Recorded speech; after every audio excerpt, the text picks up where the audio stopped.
Leve em teus braços, meu bom pastor. Foi o meu cansaço que te atraiu a mim. Tantas feridas, tantas fraquezas que me levam a depender do teu amor.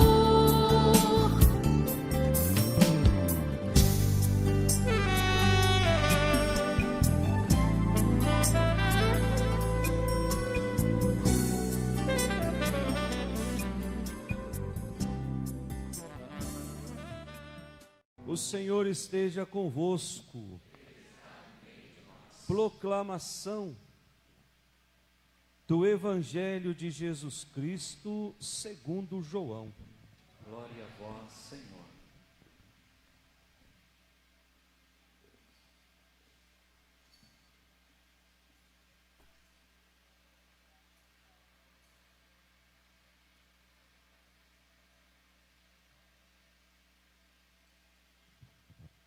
Naquele tempo disse Jesus: Eu sou o bom pastor. O bom pastor dá a vida por suas ovelhas. O mercenário que não é pastor e não é dono das ovelhas, vê o lobo chegar, abandona as ovelhas e foge. E o lobo as ataca e dispersa, pois ele é apenas um mercenário e não se importa com as ovelhas. Eu sou o bom pastor. Conheço as minhas ovelhas e elas me conhecem. E assim como o Pai me conhece, e eu conheço o Pai. Eu dou minha vida pelas ovelhas. Tenho ainda outras ovelhas que não são deste redil. Também a elas devo conduzir. Escutarão a minha voz e haverá um só rebanho e um só pastor. É por isso que o Pai me ama, porque dou a minha vida, para depois recebê-la novamente. Ninguém tira a minha vida, eu a dou por mim mesmo. Tenho o poder de entregá-la e tenho o poder de recebê-la novamente. Esta é a ordem que recebi do meu Pai.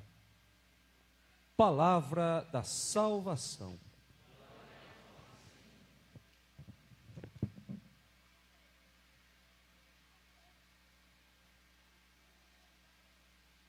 Que as palavras do Santo Evangelho perdoem os nossos pecados. Amém. Podemos sentar. Caríssimos irmãos que nos acompanham pelas redes sociais, chegamos ao quarto domingo da nossa caminhada de tempo da Páscoa. E esse quarto domingo nos apresenta Jesus como o bom pastor. Nos apresenta Jesus como o pastor modelo, o pastor ideal. Aquele que ama o rebanho de forma gratuita. Aquele que se dedica ao rebanho de forma incondicional, não impõe nenhuma condição para amar o rebanho. A primeira leitura que nós ouvimos foi tirada lá do livro dos Atos dos Apóstolos, o capítulo 4. Nós já sabemos que quem escreveu o livro dos Atos dos Apóstolos foi o evangelista São Lucas. E escreveu exatamente para contar aquilo que os apóstolos fizeram depois da paixão, morte e ressurreição de Jesus. Por isso que o livro se chama Atos dos Apóstolos. São os atos que permearam a vida daquela comunidade. E hoje nos apresenta a figura de Pedro. Logo no comecinho da primeira leitura diz que Pedro estava cheio do Espírito Santo. Olha que coisa bonita, gente. Para nos dizer que cristão não anda sozinho. Aqueles que são fiéis a Jesus nunca estarão sozinhos. Nunca estão abandonados quando se dispõem a enfrentar o mundo. É o Espírito Santo que conduz o discípulo na sua missão. É o Espírito Santo que dinamiza a vida da comunidade. Aliás, essa já era uma promessa de Jesus. Lá no livro de São Lucas, no capítulo 12, nós vamos perceber que Jesus diz para a comunidade: não vos preocupeis com o que vocês vão dizer. O Espírito vai colocar palavras sábias nas vossas bocas. O Espírito vai ensinar tudo. Portanto, estar cheio do Espírito Santo é o paradigma de todo discípulo de Cristo. Se eu me disponho a seguir Jesus Cristo, eu preciso estar com a minha vida cheia do Espírito Santo. E eu ouso até dizer, não só cheia, mas repleto do Espírito Santo. Se eu perguntar se essa igreja está cheia, vocês vão dizer que está mais ou menos. Se de repente enchesse todos os bancos e eu pergunto, essa igreja está cheia? Vocês vão dizer, agora está cheia. Mas eu vou dizer, ainda não. E a parte de cima? Precisa encher. Então, estar repleto do Espírito Santo é muito mais do que estar cheio do Espírito Santo. Porque o Espírito vai preencher aqueles lugares que aparentemente não cabe mais nada. É por isso que a igreja ensina que Maria não tinha pecado. Porque Maria estava repleta da graça de Deus. No coração de Maria não cabia nenhuma poeirinha mais de pecado. Ou não cabia uma poeirinha de pecado. Porque estava repleto. O Espírito, a graça de Deus encheu o coração de Maria de tal forma que esse mesmo Espírito, agora que enche o coração dos seguidores de Jesus, que se dispõe a falar dele, mesmo sabendo que podem ser mortos. Quem está cheio, quem está repleto do Espírito Santo, não tem medo de nada. Principalmente de testemunhar Jesus para as outras pessoas. E nisso nós perdemos muito para os nossos irmãos evangélicos. Talvez até de uma forma errada, mas eles insistem em falar de Jesus para as pessoas, no ônibus, na fila do banco, em qualquer lugar. Eles sempre têm ali um papelzinho para dizer, olha, Jesus te ama. E nós muitas vezes, da igreja verdadeira de Cristo, temos vergonha de falar de Deus, de falar de Cristo, até mesmo dentro de casa. E aí nós vamos permitindo que a poeirinha do mal vá entrando ali. O diabo, ele já é enxerido por natureza. E se a gente der brecha, ele vai entrando, ele vai fazendo a obra dele, dali a pouquinho a família inteira está contaminada. Aí já não vale mais a pena falar de Jesus. Aí já não vale mais a pena ir à missa, aí já não vale mais a pena frequentar os sacramentos. Aí a única coisa que vale são os modelos de família que a televisão vem nos apresentar. Porque agora a modernidade quer que olhemos para esses modelos de família como sendo os modelos ideais. Então nós não podemos permitir que nenhuma poeirinha do mal entre no nosso coração. É por isso que eu tenho necessidade de me confessar sempre. É por isso que eu tenho necessidade de partilhar, de saborear o pão da vida.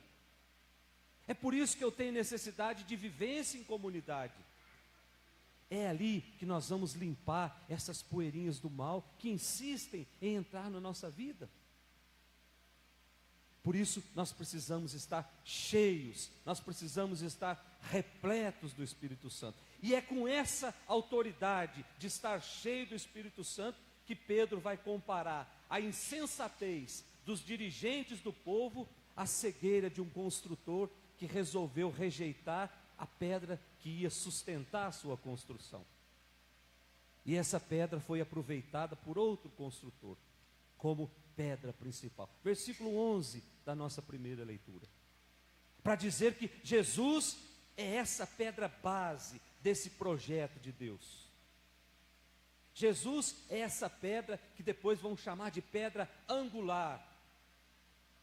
É a fonte única de onde brota a salvação.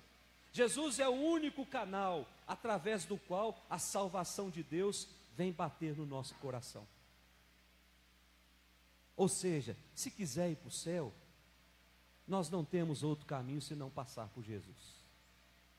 Quem acha que o céu é para aquelas pessoas que olham como mérito próprio, quem acha que o céu é para aquelas pessoas ativistas que fazem, e muitas vezes se esquecem de Jesus. Até há pouco tempo teve uma tal de teologia da libertação que apresentava isso: eu vou para o céu de tanto fazer coisa. Não é isso que nos leva para o céu. O que nos leva para o céu é quando o meu coração, ele se aproxima de Jesus, igualzinho aqueles dois ímãs, e aí o meu coração cola no coração de Jesus. E aí eu já não sei mais se o que está dentro de mim é o meu coração ou o coração de Jesus, porque eu aprendo a amar, porque eu aprendo a perdoar, porque eu aprendo a ser um homem, uma mulher mais de Deus. É quando o meu coração se aproxima de Jesus e aqueles dois ímãs se atraem, e aí o coração de Jesus passa a bater dentro do meu coração. É isso que vai nos levar para o céu.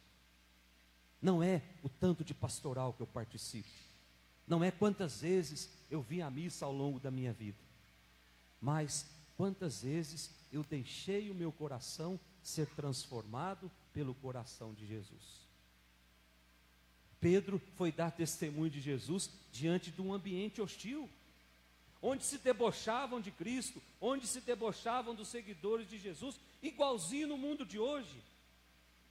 E aí Pedro teve a coragem de, mesmo assim, dar testemunho do ressuscitado, para nos dizer que nada nem ninguém pode calar um apaixonado por Jesus, que nada nem ninguém pode calar uma pessoa completamente apaixonada por Jesus, que ninguém se iluda pela figura de outros caminhos, que ninguém se iluda por outras sugestões de céu, que ninguém se iluda por uma falsa apresentação de um caminho de salvação que eu tenho que pagar para ir para o céu. O texto vem nos afirmar que salvação é em Jesus, não tem outro caminho. E essa proposta apresentada por ele tem o selo de garantia de Deus. Cabe a cada um de nós edificar a nossa vida sobre esta pedra, que é o próprio Cristo. Aí sim eu posso dizer que o caminho do céu está sendo ladrilhado, a começar por essa pedra que é o Cristo. A nossa segunda leitura foi tirada lá da carta de São João, o capítulo 10. Eu não sei se vocês lembram, domingo passado, quando eu explicava essa carta. Essa carta foi escrita num ambiente muito conturbado dentro da comunidade. João estava preso como escravo, foi vendido como escravo, preso numa ilha chamada Pátimos. E ali trabalhou, só que ninguém ali sabia que ele era o João, o discípulo amado. E ele aproveitava da leitura que ele tinha e escrevia cartas para as comunidades, com o intuito de animar as comunidades, dizendo assim: olha, vamos levar adiante esse projeto de salvação. Cristo conta com cada um de nós.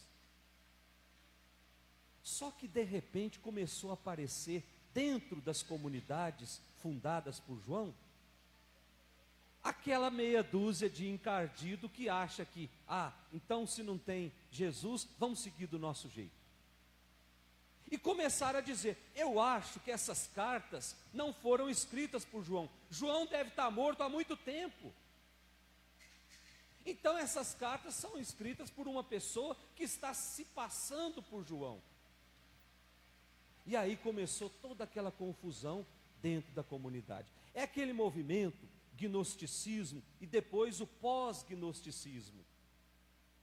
E começaram a espalhar dentro da comunidade algumas heresias, dizendo assim: Jesus, o ungido, o Filho de Deus, ele não é esse Jesus que veio na terra. Ele se apoderou do corpo desse Jesus no dia do batismo. Só que quando esse Jesus, que veio morar aqui no nosso meio, foi pregado na cruz, o Jesus, o Cristo, saiu do corpo dele. Porque quem é Deus não pode morrer na cruz. Deus não pode sofrer. E começou a espalhar isso na comunidade, e aí a comunidade começou a ficar de ponta cabeça. E aí João precisou escrever, semana passada, organizando a comunidade. E agora ele vem dizer: ô gente, nós somos filhos de Deus.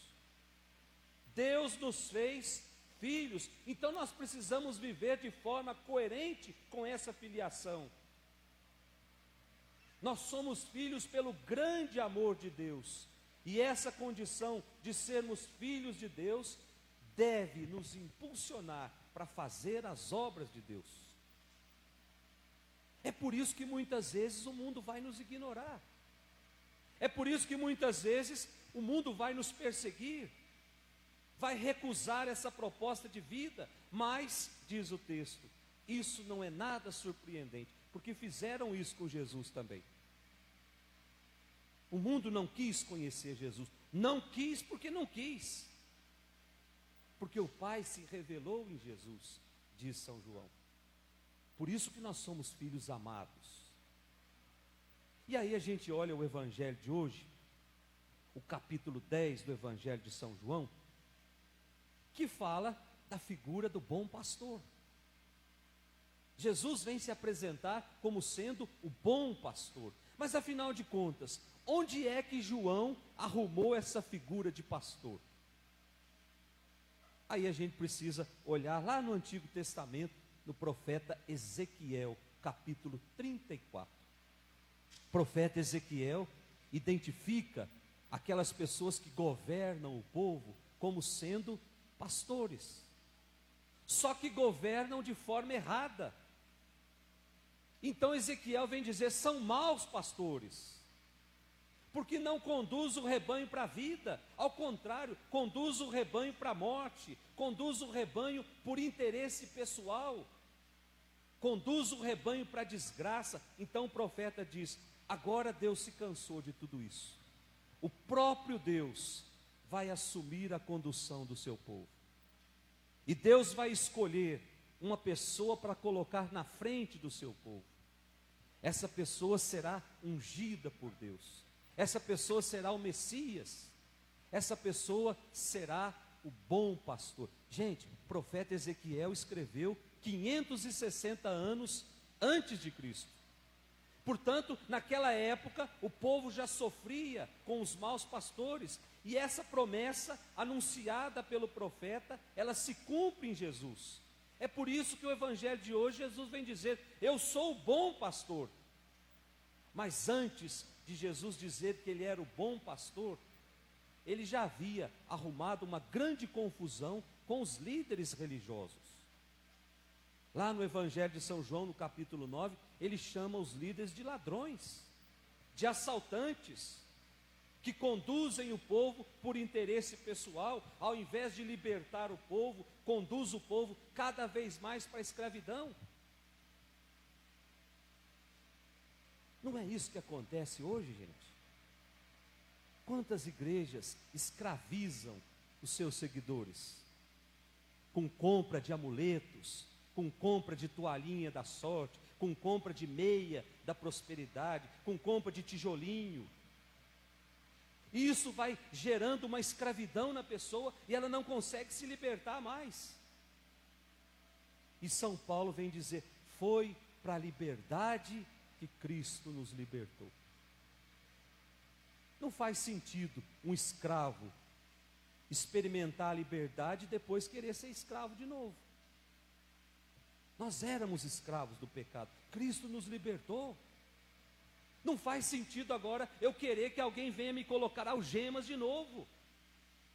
Nós somos livres. Cristianismo é a religião da liberdade. Eu sou livre, até mesmo para não gostar de Deus. Deus me fez livre. Então, Jesus se apresenta como sendo esse pastor, que é bom. Ele usa o adjetivo bom para dizer pastor modelo, pastor ideal. Ou seja, eu sou um modelo de pastor, eu sou um modelo ideal. E Jesus explica por quê. E diz que o pastor modelo, o pastor ideal, o pastor bom, é aquele que é capaz de se entregar, é aquele que é capaz de dar a sua vida pelas ovelhas. Depois, ele faz um paralelo entre o pastor bom e o pastor mercenário. Está no evangelho de hoje. Mercenário vem do latim, mercenário, de mercê, de comércio. Então, sinônimo de mercenário é interesseiro. Sinônimo de mercenário é ambicioso, é egoísta, é calculista, é corrupto. Tudo sinônimo de mercenário. Mas, afinal de contas, o que é que vai distinguir entre o bom pastor e o pastor mercenário? Como é que eu sei que esse é bom e esse é o mercenário? Jesus explica, é a atitude dos dois diante do lobo. Quando o lobo chega, aquele que está interessado em só sugar o sangue do rebanho, vai embora. Mas o verdadeiro pastor não fecha as portas das igrejas. O verdadeiro pastor, se é para morrer, então vamos morrer juntos. Se é para lutar contra esse mal, vamos lutar juntos. Eu não vou deixar o rebanho lá exposto ao perigo e me fechar dentro dessas quatro paredes. Isso é ser mercenário. Isso é ser mau pastor. Eu preciso ser bom, como Jesus vem dizer. E Jesus diz por que Ele é bom. Ele é bom porque Ele conhece cada ovelha. Ele é bom porque Ele sabe o nome de cada ovelha. Ele conhece os dramas do seu rebanho. Ele conhece os sofrimentos do seu rebanho. Ele sabe dos sonhos do rebanho, das esperanças do rebanho. É por isso que Ele ama o rebanho. E esse amor é um amor pessoal, é um amor íntimo, capaz de levar a Jesus a pôr em risco a sua própria vida, a gastar, a consumir a sua vida pelo seu rebanho. Então nós podemos dizer para o mundo inteiro que nós somos privilegiados, que nós temos um pastor que é capaz de morrer no nosso lugar, que nós temos um pastor que gastou a sua vida e alcançou o ponto alto da sua dor, do sofrimento, pendurado numa cruz. E ali ele virou rei, e ali ele governa o seu povo. Um rei que não tem espada, um rei que tem coroa de espinhos, mas é um rei que tem um coração que é capaz de guardar lá dentro cada ovelha do seu rebanho. Peçamos essa graça nessa Eucaristia, que Deus nos coloque guardado no seu coração, que ali nós possamos experimentar da sua misericórdia e sair por esse mundo inteiro dizendo: eu sou um cristão verdadeiro, eu amo Jesus, eu amo a Eucaristia, eu amo a Virgem Maria. Louvado seja nosso Senhor Jesus Cristo.